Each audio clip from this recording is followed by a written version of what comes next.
everyone. Today I'm going to talk about a very important topic, that is pre-diabetes.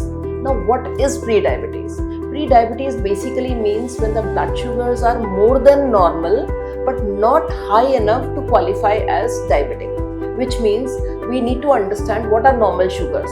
Normal fasting sugar is less than 100 and normal sugar 2 hours after eating is less than 140. But when this fasting sugar becomes higher than 100 but is still lesser than 126, we call it pre-diabetes. 25 million adults, which means it is about 14 to 15% of population. And also it is worth mentioning that in the age group of 36 to 40 years, this prevalence becomes about 19 to 20%, which means basically 1 in 7 adults all are pre-diabetic. So it is very important. I thought it was very important to talk about this and at least tell you all that what are the warning signs. How can we just find out that we could be diabetics? We could be pre-diabetics. So the early warning signs for pre-diabetics are that you may have osmotic signs, like you will have more thirst, you will have more hunger, you will have more urge to urinate, or you may have certain cuts which are not healing early, or there may be certain infections which are not going. Well, in females there could be vaginal infections, there could be UTIs, and there could be patient may have simply fatigue. He remains tired all the time. So these all could be the early warning signs.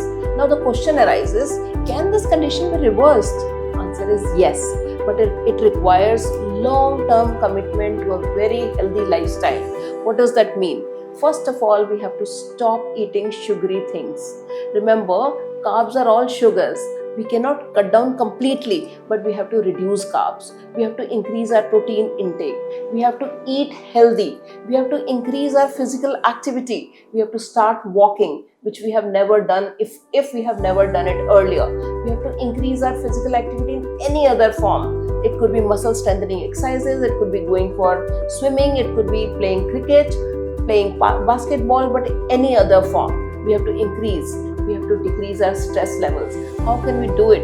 Do some, play with your hobby. Do some gardening. Do some kind of reading. Meditate. Think positive. Read good books which motivate you. So these are all things to keep your stress levels low. Have a very good sleep. So these are the ways. If you follow all these things, that eat healthy, nutrition is good, your physical activity is increased, stress and sleep are all good, there are all possibilities that we can reverse this condition. So I would urge also that if you are having any of these symptoms, do not hesitate to get yourself checked. That is why we have the preventive health checkups. Always remember, if for any reason you are going to the hospital, even if you are accompanying someone, just get your sugar checked. It will give you more reassurance that you are on the right track. And also in general, do not wait for this condition to appear, but start following the healthy lifestyle. I think this will go in a long way of your good health. Thank you.